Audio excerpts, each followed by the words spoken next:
Kan biasa ada orang curhat sama saya, Ustadz, saya mau bercerai ini. Weh, kenapa bisa ibu? Ibu sudah menikah berapa tahun? Dia bilang, Ustadz, saya sudah 20 tahun, rasanya tidak cocok. Saya lalang hatiku, bagaimana caranya 20 tahun kau bilang tidak cocok, bisa kamu tahan itu? Kalau bilang baru 1 bulan tidak cocok, ya masuk akal. Ini 20 tahun. Hah? Piram kita? Mati karen. Ada orang menikah, tentara tuh datang melapor sama komandannya. Lapor komandan. Kenapa? Izin bercerai komandan. Kenapa bisa? Sudah berapa tahun kau menikah? 10 tahun. Dia bilang 2 tahun komandan. Kenapa mau bercerai? Tidak cocok komandan. Langsung bersiap. Siap kau situ. Siap. Dijangguri, ditidup. Wah! Jatuh. Kau tahu kenapa saya pukul kamu? Tidak tahu komandan. Kamu baru 2 tahun merasa tidak cocok, minta cerai. Saya sudah 25 tahun. Tidak minta cerai. Coba, lebih masih saya komandannya rupanya. Nah, menikah memang tidak aku cocok. Ini ada tukan di sini. Pernah tahu baut? Tahu baut? Apa Iwan atau baut? Mor. Sama enggak? Sama modelnya? Sama modelnya? Tidak, tapi dia baku cocok. Iya toh, coba lihat baut. Baut makering-giring, malampe. Macare pasiotan nih bapak. Bapak. Ya, si salah sih. Mor. Coba. Beda. Tapi si cocok si tamangan nih. Berarti rumah tangga yang bahagia bukan karena kita cocok. Bukan karena sama model. Rumah tangga bahagia itu bukan karena sama kita otak. Bukan karena sama kita punya tujuan. Tapi karena apa? Berbeda yang saling pengertian. Saya ulang. Rumah tangga yang bahagia itu bukan karena sama. Tidak mungkin kita sama. Jenis kelamin saja kita beda. Otak saja kita beda. Keluarga kita saja beda. Berarti apa sebabnya? Karena kita beda untuk saling memahami. Itu sebabnya. Baik. Beneku malolo. Jonatama SMA. Ya aku matan resikola. Matua. Bagaimana mau cocok? Satu muda, satu tua. Nanti kalau sekolah anakku saya, kan saya selisih 26 tahun sama istri saya. 26 tahun, bos. 26 tahun. Jadi nanti kalau sekolah cek, kalau dijemput sama mamanya, Nabi bilang temannya, cek, ada kakakmu jemput kok. Nabi bilang, ibu kan kakakku itu, mamaku. Sekalinya saya pergi jemput, Nabi bilang, cek, ada kakekmu jemput. Bukan kakeknya, bapakku. Kalau memiliki mau sama, tidak mungkin sama. Umur berbeda, latar belakang pendidikan berbeda, nggak mungkin bisa bahagia. Lalu bagaimana bisa bahagia? Saling memahami. Saling memahami. Kita pahami kenapa istri kita suka ngomel. Kita pahami. Mateko inatendo balancana. Pasti mau. Pasti pengertian saja. Nah, maka rumusnya bukan untuk sama-sama. Rumusnya adalah saling pengertian. Pengertian apa? Pengertian untuk menjalankan kewajibannya masing-masing. Mari kita lihat apa kewajiban suami. Dengar sama bapak-bapak ini. Dengar ini Haji Agus. Masih sahabat dia tidak bawa Haji Juma. Hadir Ji. Nggak? Sekarang ya. Bertanyalah sahabat kepada Nabi. Ya Rasulullah, apa kewajiban kami? Apa yang harus kami lakukan kepada istri-istri kami? Makutana sahabat tak? Sahabat Nabi tak? Rasulullah, suruh matepek na puangi. Agar kewajiban na ya ini orane lori beneta. Jadi, nah sahabat ini bertanya kepada Nabi, ya Rasulullah, apa sih kewajiban kami kepada istri-istri kami? Satu, kata Nabi, berikanlah makanan kepada istrimu seperti apa yang kamu makan. Apa maknanya? Satu, berarti kita suami wajib mencari nafkah. Tidak betul seorang Islam sudah beristri, dia hanya tinggal di masjid berdoa 24 jam. Ya Allah, berikan kami rezeki. Ya Allah, mudahkan rezeki. Tidak boleh hanya tinggal di masjid berhari-hari tidak pergi cari nafkah. Tidak betul itu dalam Islam. Tidak mungkin kita berdoa, puang, pano ikasih dalek tak. Tiba-tiba turun dari masjid. Peleng kartong itu bos. Tidak mungkin. Maka kalau begitu, Nabi kalau hanya berdoa, Nabi cukup berdoa. Tapi apa Nabi berdoa saja? Tidak, Nabi berdagang. Ya, kalau cukup berdoa saja di masjid, maka Nabi tidak usah berdagang. Tapi buktinya, Nabi berdoa, Nabi berdagang. Kalau berdoa saja, Nabi tidak usah perang. Berdoa saja, ya Allah berikan kami kemenangan, hancurkan musuh-musuhmu ya Allah. Mati mereka. Tapi Nabi tidak. Selain berdoa, beliau angkat pedang, masuk ke perang. Berarti kita umat Islam sebagai suami tidak boleh menjadi suami yang malas. Makutu mabu aja. Nah, sangat nenekku udah buat apa kutu. Tidak boleh, berusaha, berikhtiar, bekerja, cari nafkah. Hasilnya Allah Subhanahu wa taala. Tidak benar menjadi suami yang pemalas. Pakai degak bangkumu, pajokai ajemu, pak jame limamu, siaga waselekna, iya kuamu mursui.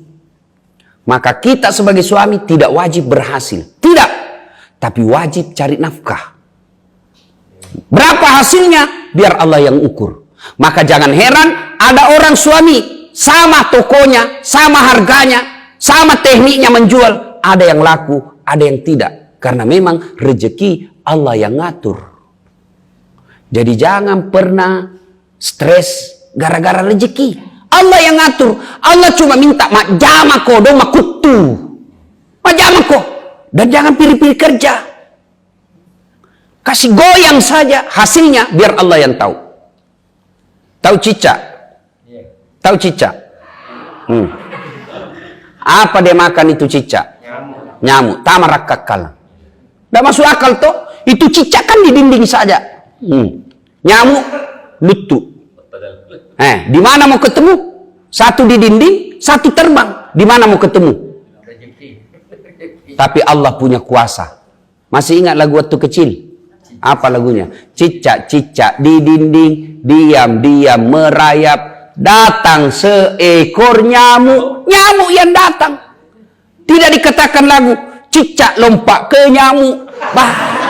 Boleh nyanyi. Polo-polo itu cicak. Maka rezeki tidak usah terlalu kecewa, tidak usah stres. Allah sudah tahu. Tidak mungkin.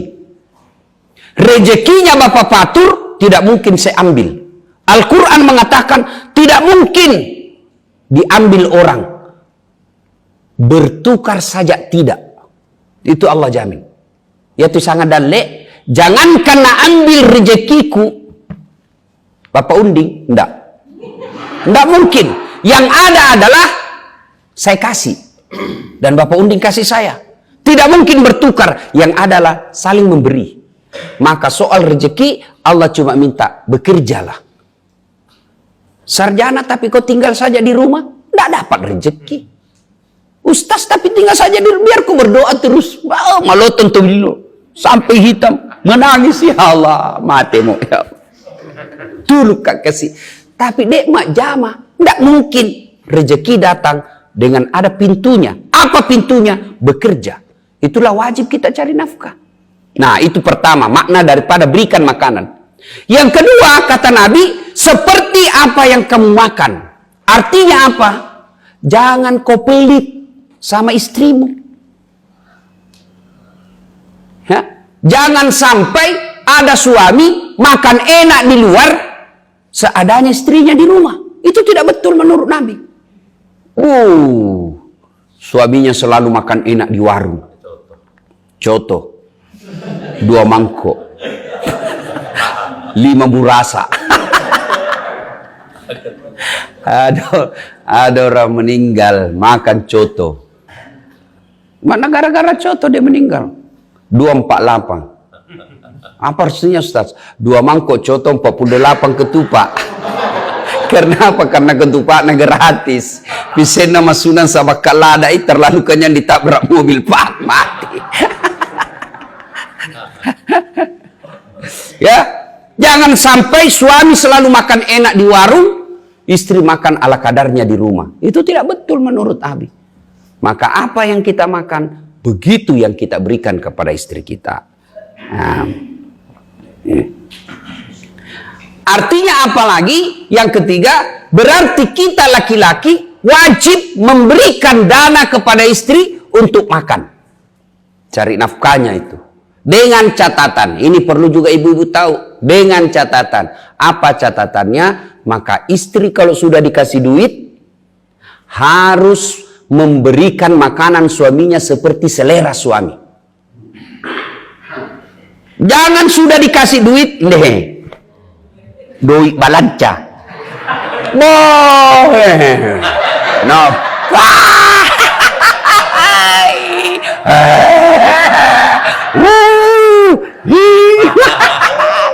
Dosa juga ini perempuan.